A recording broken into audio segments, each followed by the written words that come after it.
Mi nombre es Osvaldo Gutiérrez. Tengo 74 años y hace 8 meses mis 3 hijos me abandonaron en casa con una nota que decía: «Papá, tú nos atrasas en todo. No podemos seguir cargando contigo. Arréglate como puedas». Me dejaron solo, sin dinero en efectivo, creyendo que era un viejo indefenso que se moriría de hambre en una semana. Pero lo que ellos no sabían es que su padre había estado preparando algo durante años, algo que cambiaría sus vidas para siempre y les enseñaría el verdadero precio de la ingratitud. Imagínate despertar una mañana en tu propia casa y encontrar esa nota sobre la mesa de la cocina. Junto a ella las llaves de tu auto, porque se lo habían llevado prestado la noche anterior y ya no pensaban devolverlo. El teléfono desconectado porque ya no iban a pagar las cuentas. La heladera vacía porque habían vaciado todo lo que quedaba. Y en el aire, ese silencio terrible de una casa que de repente se había quedado sin familia. Pero escucha bien esta historia hasta el final, porque lo que mis hijos descubrieron después va a cambiar tu manera de ver lo que realmente significa ser padre, ser hijo, y sobre todo, lo que significa subestimar a alguien que te dio la vida. Y cuéntame desde qué ciudad del mundo me escuchas, porque esta lección vale para cualquier familia que se olvida de valorar a quien más ha sacrificado por ella. Para entender cómo llegamos a ese punto, tengo que llevarte 5 años atrás, cuando mi esposa Esperanza murió después de una larga batalla contra el cáncer. Llevábamos 48 años casados y su muerte me dejó completamente perdido. No solo por el dolor de perder a mi compañera de vida, sino porque durante los últimos años de su enfermedad, yo me había convertido en su cuidador de tiempo completo. Esperanza necesitaba atención las 24 horas del día, medicamentos cada pocas horas, comida especial, ayuda para bañarse, para vestirse, para ir al baño. Yo dejé todo para cuidarla. Mi trabajo como encargado de una ferretería, mis hobbies, mis amigos, mi vida social. Todo quedó en segundo plano porque mi prioridad era que mi esposa tuviera la mejor calidad de vida posible hasta el final. Durante esos años difíciles, mis 3 hijos, Ricardo de 48 años, Sandra de 45 y Miguel de 42, aparecían de vez en cuando. Una visita rápida los domingos, una llamada telefónica los miércoles, algún regalo en los cumpleaños. Pero el peso real del cuidado, la responsabilidad diaria, las noches sin dormir, todo eso cayó sobre mis hombros de 69 años. «No te preocupes, papá», me decía Ricardo, el mayor, «vos sabés cuidar mejor que nosotros a mamá. Nosotros trabajamos mucho y no tenemos tiempo». Sandra, que es enfermera, tenía la excusa perfecta.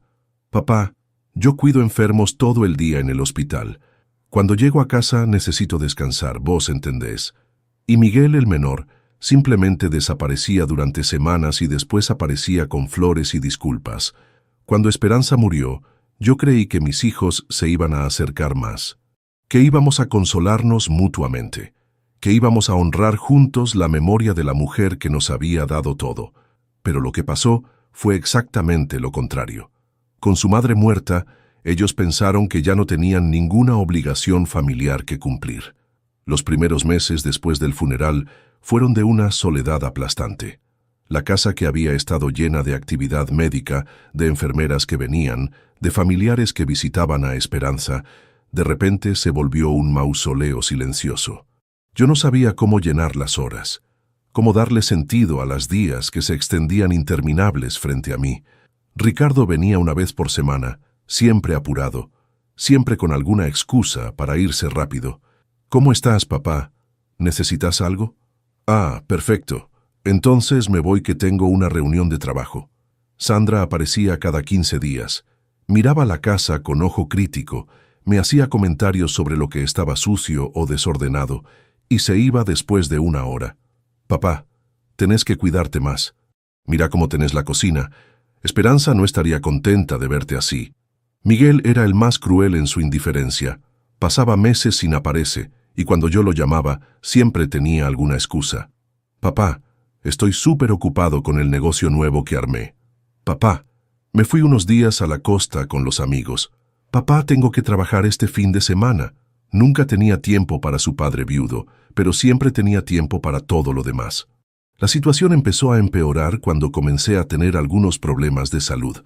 Nada grave, pero a los 74 años, el cuerpo empieza a dar señales. Presión alta que requería medicación diaria, principios de diabetes que necesitaba control, artritis en las manos que me dificultaba algunas tareas domésticas, problemas normales de la edad, pero que requerían atención médica regular. Ahí fue cuando mis hijos empezaron a verme como una carga real. «Ay, papá, otra vez al médico», suspiraba Sandra cuando le pedía que me acompañara a algún control. «No puedo llevarte, tengo turno doble en el hospital». Ricardo tenía las excusas de siempre. «Papá, justamente hoy tengo una reunión importante, ¿no podés tomar un remis?». Los remises y taxis se volvieron mi única opción para movilizarme. Cada viaje al médico, cada ida al supermercado, cada trámite que tenía que hacer, lo hacía solo, pagando transporte, sintiendo cada vez más que era una molestia para todo el mundo, incluidos mis propios hijos. Un día tuve un episodio de presión alta que me asustó mucho. Me sentí mareado, con palpitaciones, y tuve que llamar a una ambulancia. Desde el hospital llamé a mis 3 hijos. Ricardo llegó 2 horas después, visiblemente molesto por haber tenido que interrumpir su día. Sandra vino al día siguiente, después de terminar su turno, y se quedó 5 minutos. Miguel nunca apareció. «Papá», me dijo Ricardo mientras estaba internado, «esto no puede seguir así. Vos necesitas que alguien te cuide las 24 horas y nosotros no podemos. Tenemos nuestras familias, nuestros trabajos, nuestras responsabilidades». «¿Y qué sugerís?», le pregunté. «Sugerimos que te busques una empleada doméstica o que consideres irte a vivir a un geriátrico bueno». Una empleada doméstica o un geriátrico. Esas eran las opciones que mis hijos me ofrecían después de haber criado a 3 profesionales exitosos, después de haber trabajado durante décadas para darles educación y oportunidades, después de haber cuidado a su madre hasta el último día de su vida. Pero había algo que mis hijos no sabían, algo que yo había estado guardando en secreto durante años, esperando el momento indicado para usarlo. Algo que cambiaría completamente la dinámica de poder en nuestra familia.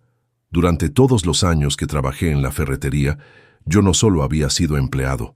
Durante los últimos 15 años, había sido socio minoritario del negocio.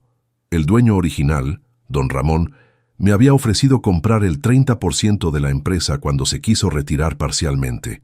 «Osvaldo», me había dicho, «vos conocés este negocio mejor que nadie. Vos merecés ser dueño de una parte de lo que ayudaste a construir». Con los ahorros de toda una vida, había comprado esa participación, pero nunca se lo dije a mi familia. Esperanza lo sabía, por supuesto, pero ella había muerto llevándose el secreto. Para mis hijos, yo había sido siempre el empleado de la ferretería, el trabajador que ganaba un sueldo fijo y modesto. Nunca imaginaron que su padre era también empresario. Además, había hecho algunas inversiones inteligentes a lo largo de los años. Pequeñas propiedades que había comprado cuando estaban baratas y que ahora valían considerablemente más. Acciones de empresas sólidas que había ido adquiriendo de a poco con los dividendos de la ferretería. Un portafolio de inversiones que había construido pacientemente durante décadas, sin alardes, sin ostentación, solo con la sabiduría de alguien que sabía que el futuro era incierto. En total, sin ser millonario, tenía recursos suficientes para vivir muy cómodamente el resto de mi vida. Podía contratar la mejor atención médica, podía vivir en el mejor lugar, podía hacer cualquier cosa que se me antojara, pero había decidido guardar esa información para el momento en que realmente la necesitara. Y ese momento llegó la mañana del 15 de abril, cuando encontré esa nota terrible sobre la mesa de mi cocina. La noche anterior había sido particularmente difícil. Ricardo había venido a cenar con su esposa y sus 2 hijos adolescentes. Sandra había traído a su marido y a su hija de 12 años. Miguel había llegado solo, como siempre. Era la primera reunión familiar grande que teníamos desde el primer aniversario de la muerte de Esperanza. Durante la cena, yo había comentado que me estaba sintiendo más cansado últimamente, que tal vez necesitaba más ayuda con algunas cosas de la casa. No era una exageración. Realmente me estaba costando más mantener la casa limpia, hacer las compras, cocinar para mí todos los días. Pero la reacción de mis hijos fue peor de lo que había imaginado. «Papá», me dijo Sandra con ese tono de enfermera que usaba cuando quería sonar profesional, «vos estás cada vez peor. Cada vez que venimos acá encontramos algo que está mal. La casa sucia, vos mal vestido, comida vencida en la heladera. No podés seguir viviendo así». Ricardo fue más directo. «Papá, nosotros ya no podemos hacernos cargo de vos. Tenemos nuestras vidas, nuestros problemas. Vos necesitas ayuda profesional.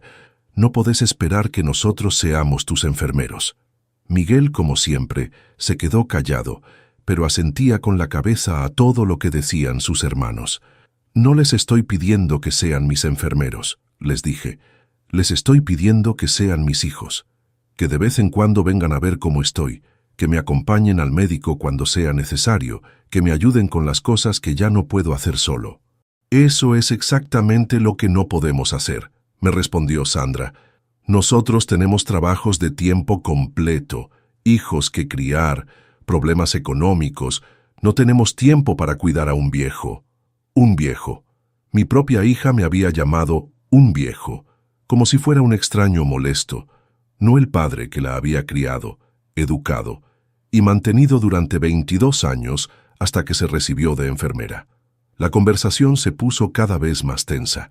Yo les recordé todo lo que había hecho por ellos durante sus vidas. Ricardo me interrumpió.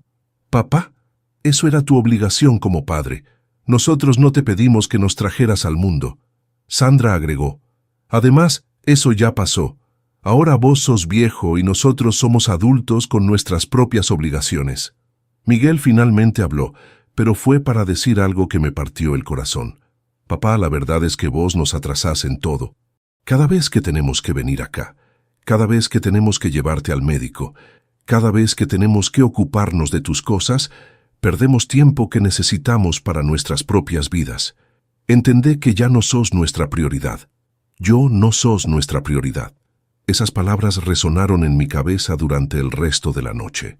Después de que se fueran todos, me quedé sentado en el living de mi casa, mirando las fotos familiares que colgaban de las paredes, recordando todos los momentos felices que habíamos vivido juntos y preguntándome en qué momento había dejado de ser el padre querido para convertirme en el estorbo que había que tolerar.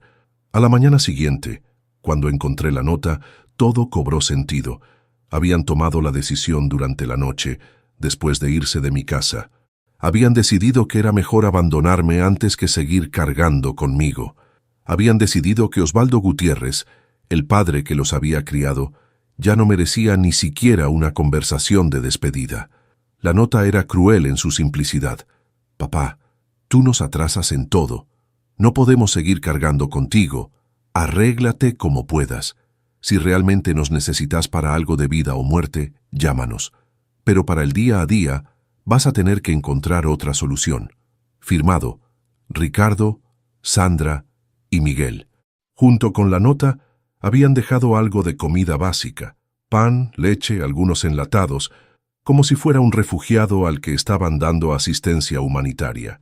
Y las llaves de mi auto, que se habían llevado prestado para irse todos juntos después de dejarme la nota, evidentemente habían decidido que ya no me lo iban a devolver. Pero lo que más me dolió no fue el abandono en sí, fue la subestimación. Ellos realmente creían que yo era un viejo indefenso que se iba a quedar paralizado sin su ayuda. Creían que no tenía recursos, opciones, capacidad de reacción. Creían que Osvaldo Gutiérrez se iba a quedar sentado en su sillón, esperando que se apiadaran de él y volvieran. Se equivocaron completamente. Lo primero que hice después de leer la nota fue llamar a mi abogado. El doctor Méndez había sido mi abogado durante años. Había manejado la compra de mis propiedades, había redactado mi testamento, conocía perfectamente mi situación patrimonial. «Doctor», le dije, «necesito que venga a mi casa urgentemente. Tengo algunas decisiones importantes que tomar». Una hora después, el doctor Méndez estaba sentado en mi living, revisando todos mis papeles, haciendo un inventario completo de mis bienes y propiedades. «Don Osvaldo», me dijo cuando terminamos, «usted está en una posición financiera muy sólida. Puede vivir independientemente durante muchos años, con toda la comodidad y asistencia que necesite». Doctor, le dije, quiero hacer algunos cambios importantes en mi testamento y quiero que me ayude a organizar mi vida de una manera completamente nueva. Durante las siguientes 2 horas discutimos opciones, estrategias, maneras de usar mis recursos para vivir exactamente como yo quería vivir. La segunda llamada la hice a una empresa de cuidado domiciliario de primera calidad. No cualquier servicio básico, sino el más prestigioso de la ciudad, el que usan las familias más acomodadas para cuidar a sus ancianos. Necesito una enfermera de tiempo completo, les dije. Alguien que viva en la casa, que maneje, que cocine, que se haga cargo de todas las cosas que yo ya no puedo hacer solo. Presupuesto no es problema. La tercera llamada fue a una empresa de mudanzas. Quiero mudarme de esta casa a una nueva, una casa más chica, más cómoda, más moderna. Tienen que empacar todo, transportar todo y ayudarme a instalarme en el nuevo lugar. Había decidido que ya no quería vivir en la casa llena de recuerdos de esperanza, llena de memorias de una familia que ya no existía. Durante la siguiente semana, mientras mis hijos creían que yo estaba languideciéndome solo y abandonado, yo estaba organizando una nueva vida completamente independiente. Contraté a Mercedes, una enfermera de 45 años, viuda, con excelentes referencias, que se mudó a vivir conmigo. No para cuidar a un enfermo terminal, sino para asistir a un hombre de 74 años que quería vivir con comodidad y dignidad. Compré una casa hermosa en un barrio exclusivo, más pequeña que la anterior, pero moderna con todos los avances tecnológicos, con jardín cuidado por jardineros profesionales, con pileta para hacer ejercicio, con todas las comodidades que siempre había soñado tener pero que nunca me había permitido. Me compré un auto nuevo, no un auto modesto como el que había tenido siempre, sino un auto de lujo, cómodo, seguro, que Mercedes podía manejar para llevarme a donde yo quisiera ir. Me compré ropa nueva, elegante, de buena calidad.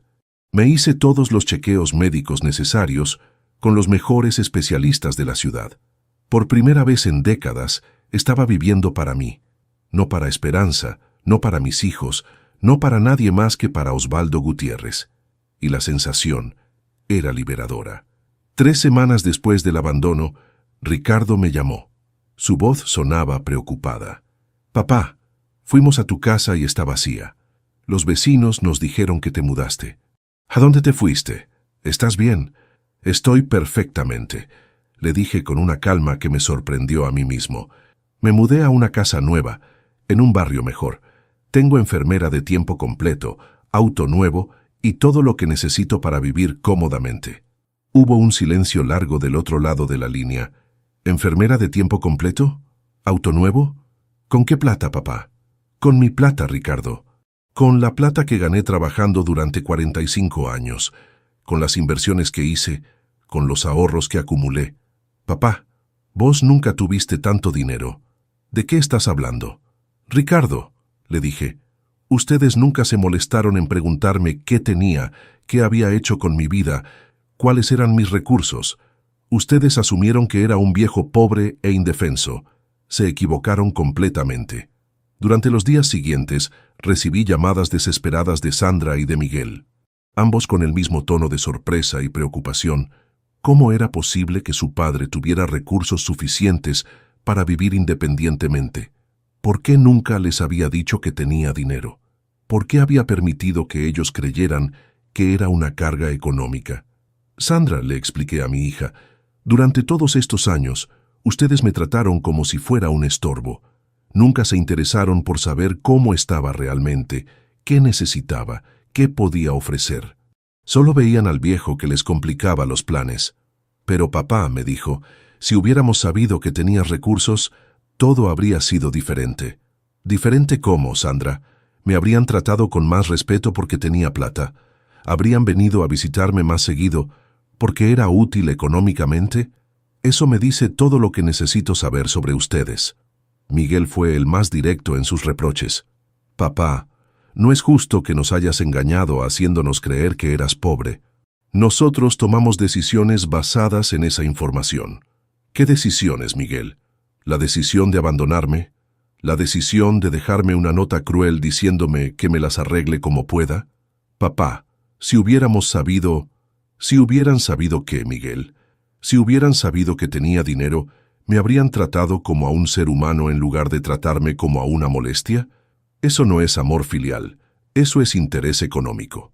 Un mes después de mi mudanza, mis 3 hijos aparecieron juntos en mi nueva casa. Habían conseguido la dirección de alguna manera, probablemente sobornando a algún vecino de la casa anterior, y vinieron sin avisar. Cuando Mercedes les abrió la puerta, se quedaron boquiabiertos. «Buenas tardes», les dijo Mercedes con su voz profesional. «¿En qué puedo ayudarlos?» «Somos los hijos del señor Gutiérrez», dijo Ricardo. «Queremos hablar con él. El señor Gutiérrez está descansando en su cuarto». «¿Tienen cita?» «¿Cita?», preguntó Sandra indignada. «Somos sus hijos». Yo había escuchado la conversación desde mi cuarto. Bajé las escaleras lentamente, disfrutando de la comodidad de mi casa nueva, de la sensación de estar en mi propio territorio, en un lugar que había elegido yo, que había pagado yo, que nadie me podía quitar. «Hola», les dije cuando llegué al living. «¿A qué debo el honor de su visita?» Mi tono era cortés pero frío. Ellos se quedaron mirando alrededor, asombrados por la elegancia de la casa, por la presencia de Mercedes, por la transformación completa de su padre. «Papá», dijo Ricardo, «tenemos que hablar. Esto que estás haciendo no está bien». «¿Qué es lo que no está bien?» «Vivir cómodamente, tener atención médica de primera calidad, no ser una carga para nadie». «No está bien que nos hayas mentido sobre tu situación económica», intervino Sandra. «Yo no les mentí sobre nada. Ustedes nunca me preguntaron nada. Ustedes asumieron que era un pobre viejo sin recursos y basaron todo su trato hacia mí en esa asunción falsa». «Pero papá», insistió Miguel, «si hubiéramos sabido que tenías dinero, obviamente todo habría sido diferente». «Miguel», le dije mirándolo directamente a los ojos, «esa frase es exactamente el problema. Ustedes me habrían tratado diferente si hubieran sabido que tenía dinero. No me habrían tratado mejor porque me amaran más, sino porque me veían útil. Eso no es amor, eso es conveniencia». Durante las siguientes 2 horas, tuvimos la conversación más honesta que habíamos tenido en años. Ellos me reprocharon no haberles contado sobre mis recursos financieros. Yo les reproché haberme abandonado cuando creyeron que era una carga. Ellos me dijeron que habían actuado así porque pensaban que era lo mejor para todos. Yo les dije que habían actuado así porque eran egoístas y desagradecidos. «Papá», me dijo Ricardo al final de la conversación, «entendemos que estés enojado, pero somos tu familia. No podés cortar los vínculos así». «Ricardo», le respondí, «ustedes cortaron los vínculos cuando me dejaron esa nota cruel. Ustedes decidieron que ya no querían ser mi familia. Yo simplemente acepté su decisión y actué en consecuencia». «¿Y qué va a pasar ahora?», preguntó Sandra. «Ahora va a pasar que yo voy a vivir mi vida como se me antoje, con la gente que me trate con respeto, haciendo las cosas que me den placer, y ustedes van a seguir con sus vidas, que aparentemente son tan ocupadas e importantes que no tienen lugar para su padre». Cuando se fueron ese día, supe que había tomado la decisión correcta. No sentí culpa, no sentí tristeza, no sentí arrepentimiento, sentí alivio. Alivio de haber terminado con una dinámica familiar tóxica, de haber puesto límites claros, de haber demostrado que Osvaldo Gutiérrez todavía tenía poder sobre su propia vida. Los meses siguientes fueron de una tranquilidad hermosa. Mercedes resultó ser no solo una enfermera excelente, sino también una compañía muy agradable. Era una mujer inteligente, culta, con quien podía conversar de cualquier tema. No era una empleada sumisa, sino una profesional competente que me trataba con respeto y cariño genuino. «Don Osvaldo», me dijo una tarde mientras tomábamos té en el jardín, «¿no le da pena haber cortado la relación con sus hijos?» «Mercedes», le respondí, «me da más pena haber tardado tanto en darme cuenta de que no me respetaban. Me da más pena haber tolerado durante años que me trataran como una molestia». Con Mercedes empezamos a viajar. Primero viajes cortos dentro del país, después viajes más largos al exterior. Conocimos lugares que yo siempre había soñado visitar, pero que nunca había podido conocer, porque siempre había tenido otras prioridades. París, Roma, Madrid, Nueva York, Cada viaje era una aventura nueva. Cada lugar era una confirmación de que todavía tenía mucho por vivir y descubrir. En uno de esos viajes, en Barcelona, conocí a otros hombres de mi edad que habían pasado por situaciones similares.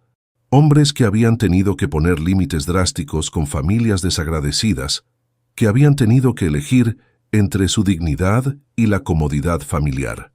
Osvaldo, me dijo uno de ellos, un catalán de 78 años, llamado Josep.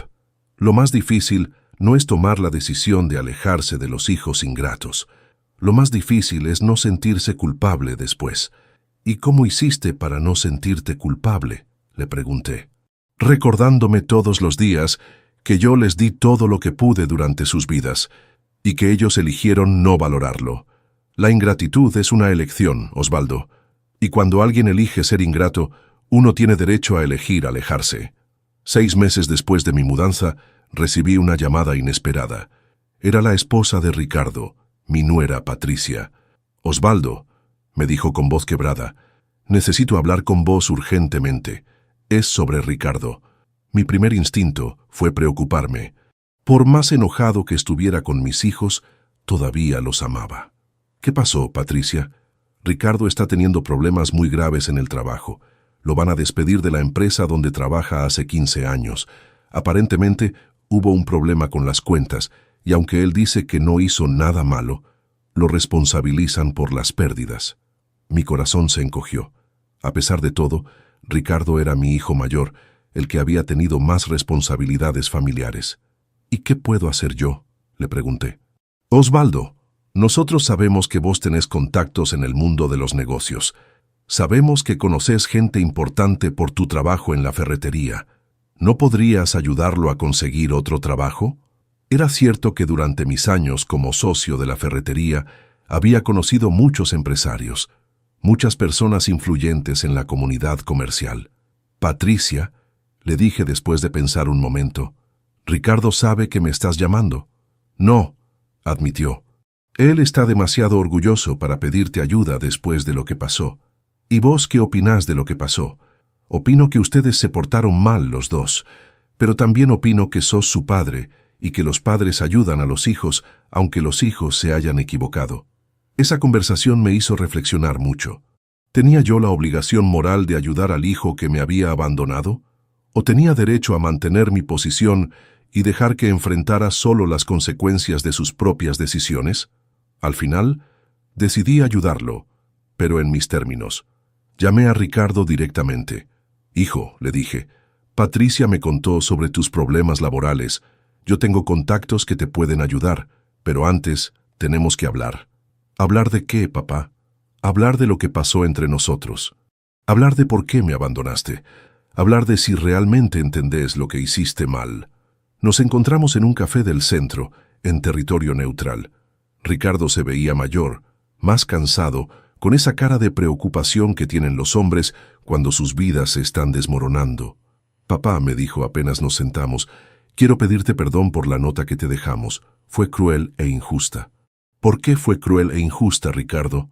Porque vos nos criaste bien, nos educaste, nos diste todo lo que pudiste durante nuestras vidas, y nosotros te pagamos abandonándote cuando pensamos que eras una carga. ¿Y por qué lo hicieron? Porque somos egoístas, papá, porque priorizamos nuestra comodidad sobre tu bienestar, porque te vimos como una molestia en lugar de verte como nuestro padre. Era la primera vez que Ricardo asumía su responsabilidad tan claramente, sin excusas, sin justificaciones. ¿Y qué pensás ahora?, le pregunté. Pienso que me merezco estar en esta situación. Pienso que cuando uno trata mal a la gente, la vida le devuelve el maltrato. Pienso que perdí al mejor padre del mundo por idiota. Sus palabras me llegaron al corazón, pero no me dejé ablandar completamente. Ricardo, yo puedo ayudarte con tu problema laboral. Tengo contactos que pueden conseguirte un trabajo mejor que el que perdiste, pero si lo hago, va a ser la última vez que me uses para solucionar tus problemas. Después de esto, nuestra relación va a ser diferente, o no va a ser. ¿Diferente cómo, papá? Diferente en el sentido de que yo ya no voy a estar disponible cada vez que ustedes me necesiten. Ya no voy a ser el padre que aguanta todo por mantener la familia unida. Si querés tener una relación conmigo, va a tener que ser basada en el respeto mutuo, no en la conveniencia unilateral. Esa misma tarde hice unas llamadas. A los 2 días, Ricardo tenía 3 ofertas de trabajo, todas mejores que el empleo que había perdido. Pero cuando me llamó para agradecerme, le dije algo que no esperaba.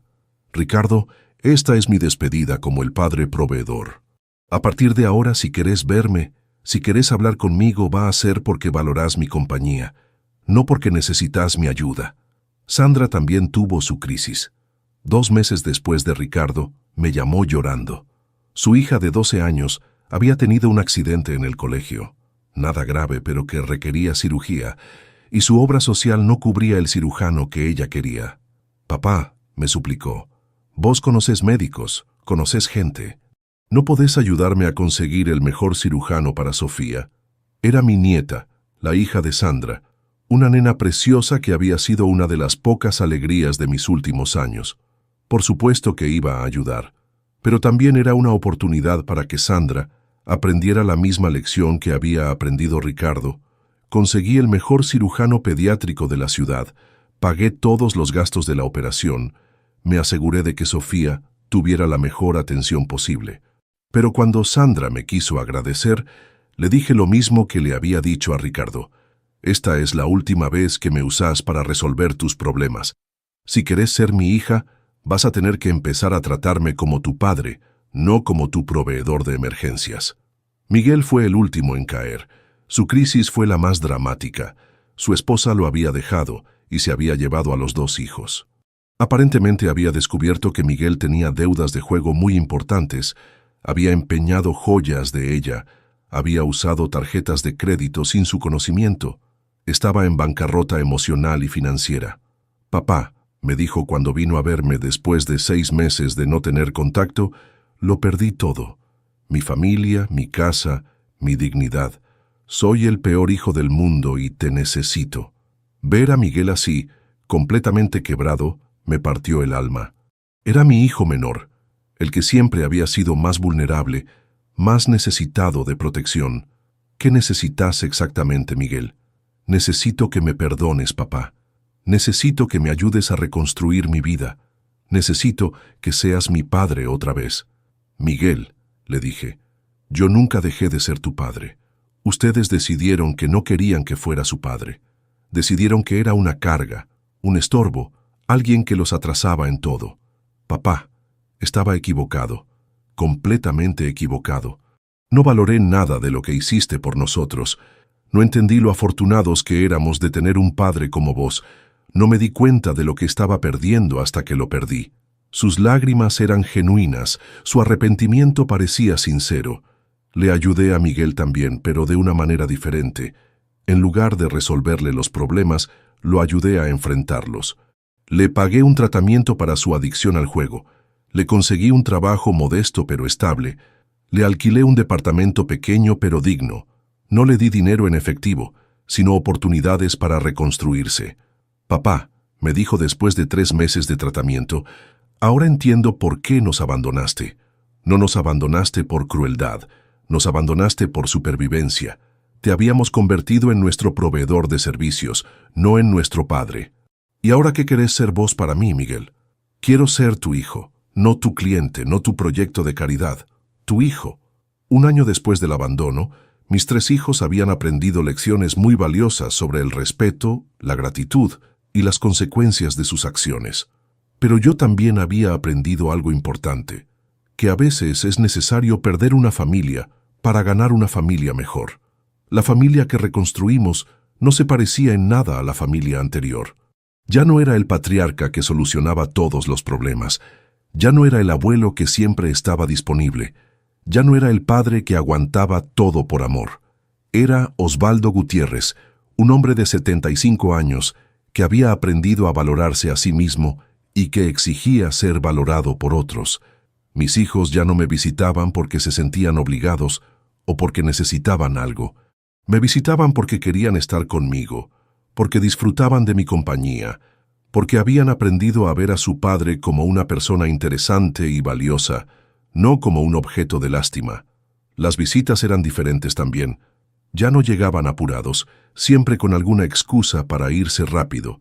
Llegaban con tiempo, preparados para charlar, para escuchar, para compartir. Traían a mis nietos, que habían aprendido a respetar a su abuelo y a valorar el tiempo que pasaban con él.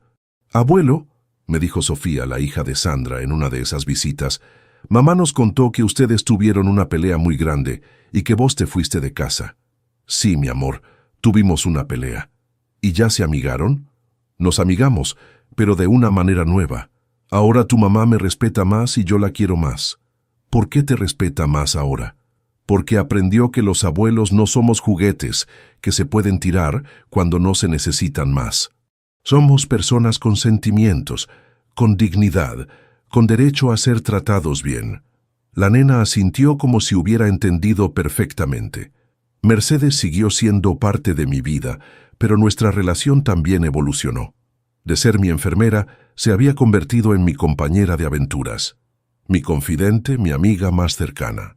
«Don Osvaldo», me dijo una tarde mientras preparábamos un viaje a Chile, «usted hizo lo más valiente que puede hacer una persona. Se defendió cuando todos esperaban que se quedara callado». «Mercedes», le respondí, «lo más valiente no fue defenderme.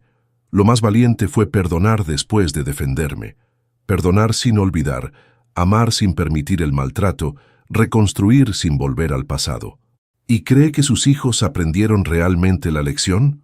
Creo que aprendieron que Osvaldo Gutiérrez no es un hombre que se deja pisotear, y esa lección les va a servir para tratar mejor a toda la gente en sus vidas. 2 años después del abandono, organicé una cena familiar en mi casa. Era la primera vez en años que todos estábamos juntos, pero era una reunión completamente diferente a las de antes. Ya no había tensiones sobre obligaciones, ya no había reproches sutiles, ya no había esa sensación de que estaban ahí por compromiso. «Papá», me dijo Ricardo durante esa cena, «quiero hacer un brindis, por el hombre más digno que conozco, por el padre que nos enseñó que el respeto no se negocia, por el abuelo que nos mostró que nunca es tarde para defenderse cuando alguien te trata mal». Sandra agregó, «y por el papá que nos enseñó que las acciones tienen consecuencias, que la familia no es una excusa para el maltrato y que el amor verdadero incluye límites claros».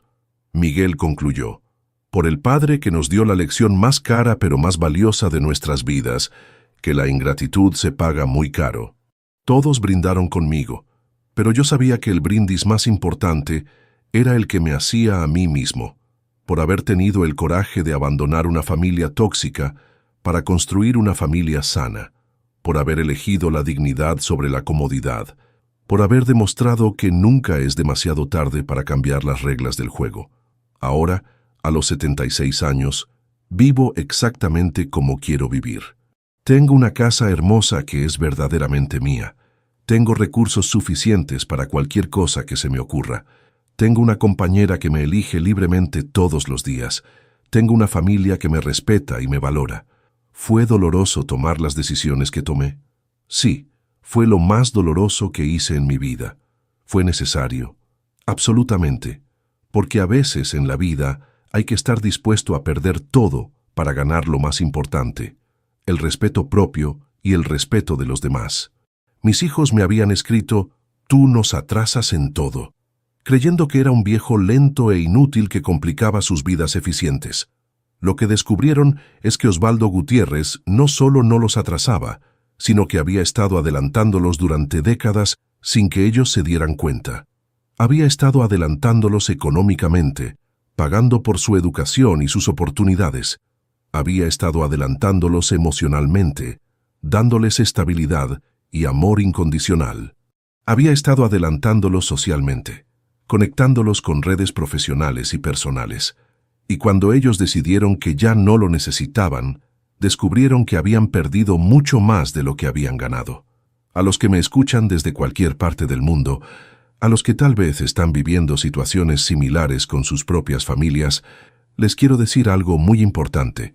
No permitan que nadie los trate como si fueran una molestia, ni siquiera sus propios hijos. No importa la edad que tengan, no importa cuánto dependan de otros para ciertas cosas, siempre tienen derecho a ser tratados con dignidad y respeto.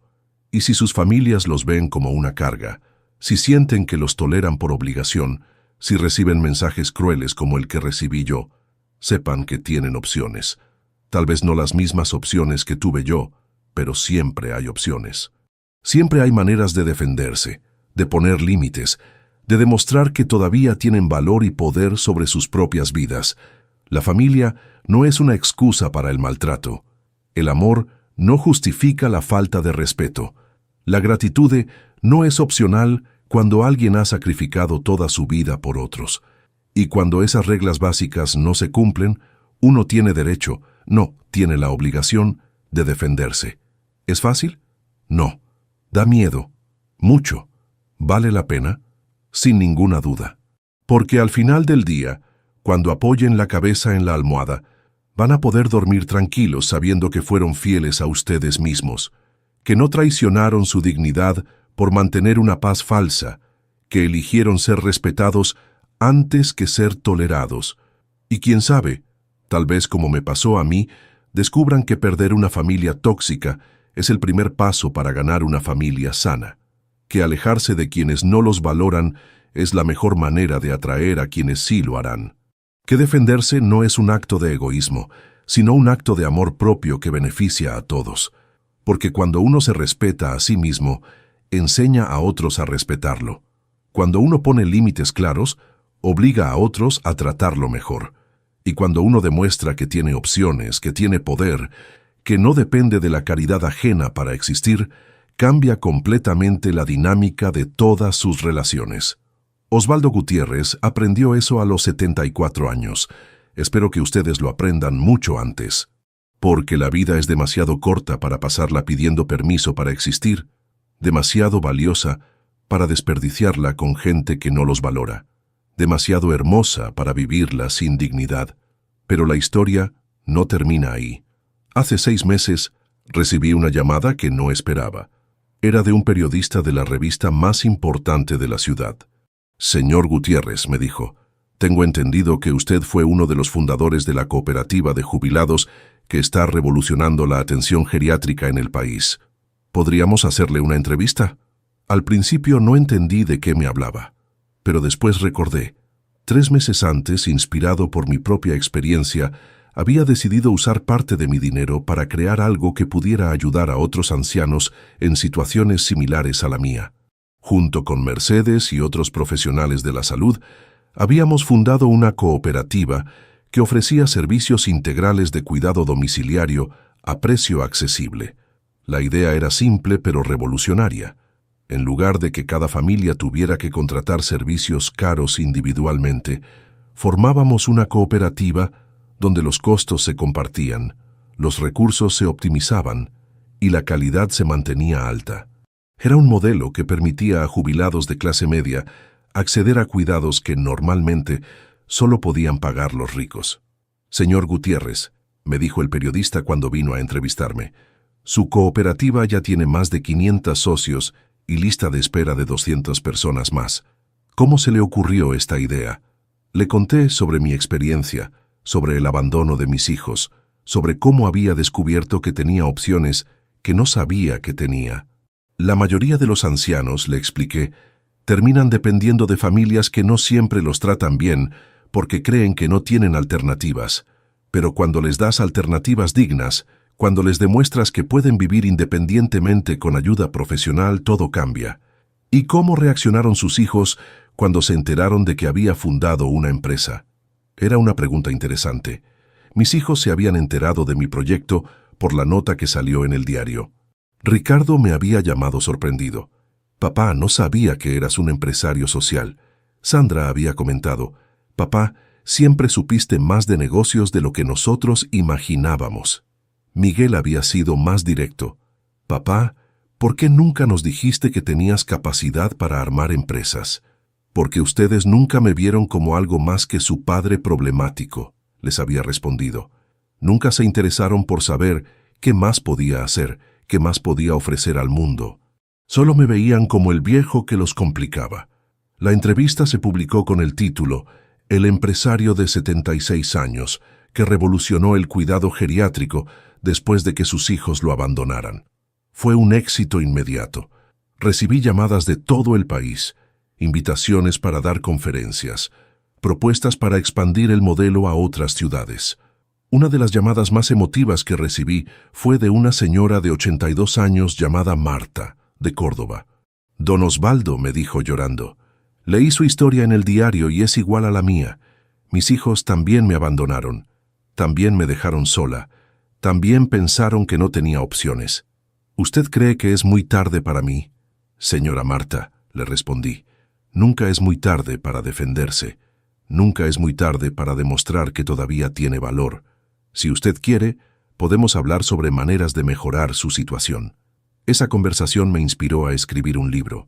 Durante los siguientes meses, con la ayuda de Mercedes, que resultó tener excelente redacción, escribí Nunca es tarde para empezar de nuevo. ¿Cómo recuperé mi dignidad a los 74 años? Era mi testimonio, pero también una guía práctica para otros ancianos que estuvieran pasando por situaciones similares. El libro se convirtió en un bestseller inmediato, no solo entre personas mayores, sino también entre hijos adultos que se dieron cuenta de que tal vez estaban tratando mal a sus padres ancianos. Don Osvaldo, me escribía una lectora de 45 años, su libro me hizo reflexionar sobre cómo trato a mi mamá. Nunca me di cuenta de que la estaba haciendo sentir como una carga. Las conferencias que empecé a dar se llenaban de gente, no solo ancianos, sino familias completas que querían aprender sobre comunicación intergeneracional, sobre respeto mutuo, sobre cómo evitar los errores que habíamos cometido nosotros. La familia, decía yo en esas conferencias, no es solo amor, es amor más respeto. Sin respeto, el amor se convierte en tolerancia, y la tolerancia se convierte en resentimiento. En una de esas conferencias conocí a Elena, una psicóloga especializada en terapia familiar que había leído mi libro. Don Osvaldo, me dijo después de mi charla, ¿le gustaría que trabajáramos juntos? Creo que su experiencia y mi formación profesional podrían ayudar a muchas familias. Así fue como nació nuestro programa Familias Conscientes, un taller que ofrecíamos a familias que estaban pasando por conflictos intergeneracionales. No éramos terapeutas tradicionales, sino algo diferente. Yo aportaba la experiencia real, Elena aportaba las herramientas técnicas. La diferencia entre nuestro programa y la terapia tradicional, le explicaba yo a las familias, es que yo no les voy a decir lo que deberían sentir. Yo les voy a contar lo que se siente cuando te tratan mal y lo que se siente cuando finalmente te defiendes. Y después, ustedes van a decidir qué quieren hacer con esa información. Los resultados eran impresionantes.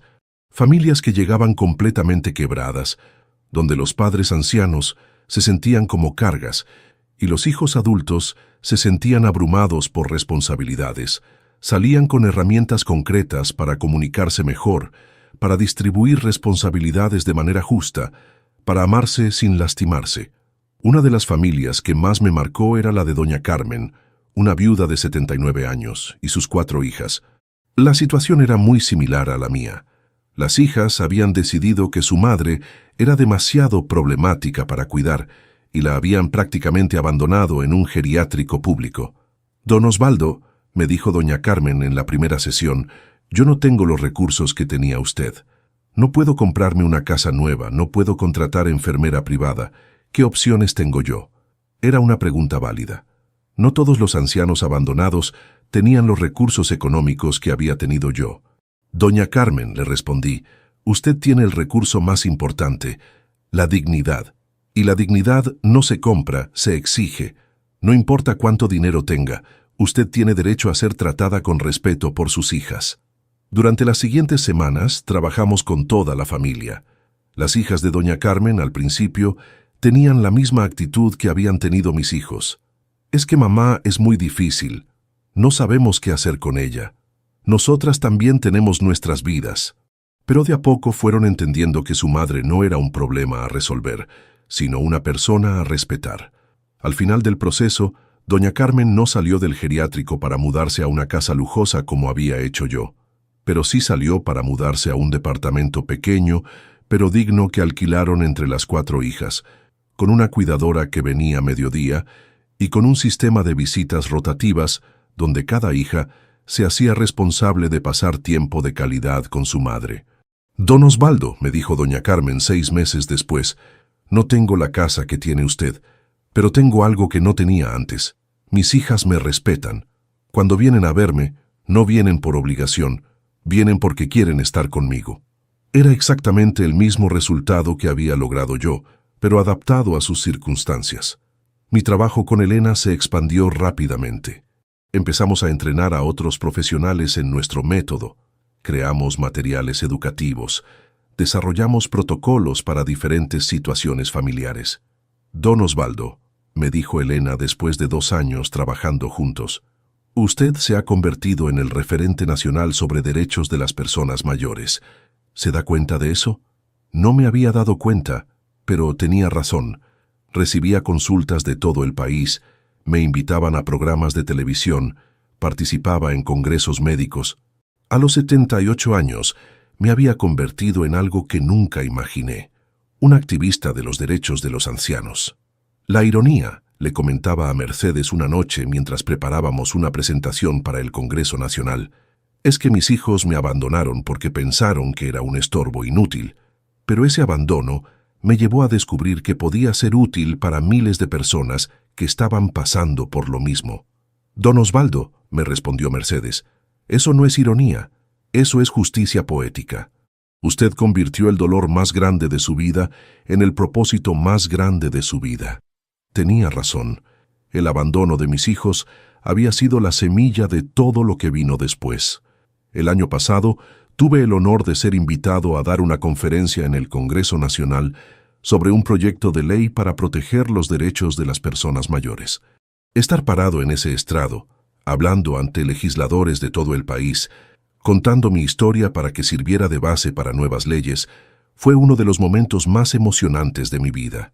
«Señores legisladores», les dije, «yo estoy acá no solo como Osvaldo Gutiérrez, sino como representante de miles de ancianos que son abandonados por sus familias todos los días. Mi historia tuvo un final feliz, porque tuve recursos para defenderme. Pero hay miles de ancianos que no tienen esos recursos y que necesitan que el Estado los proteja. El proyecto de ley se aprobó por unanimidad. Incluía medidas para prevenir el abandono de ancianos, programas de apoyo para familias en crisis y recursos para que las personas mayores pudieran vivir independientemente cuando fuera necesario.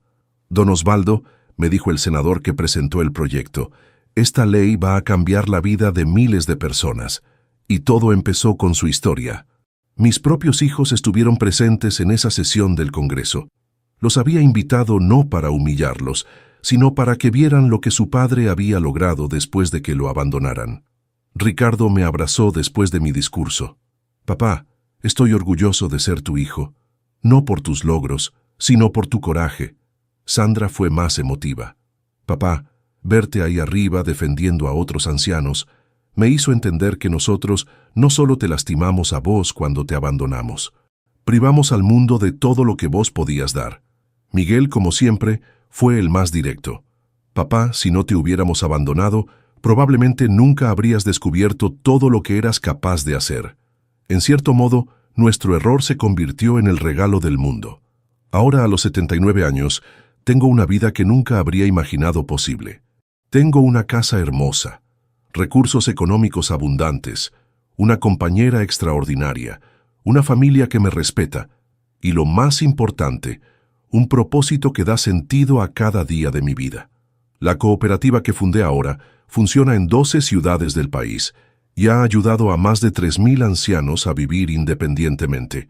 El libro que escribí se ha traducido a 4 idiomas y se usa como texto de estudio en universidades.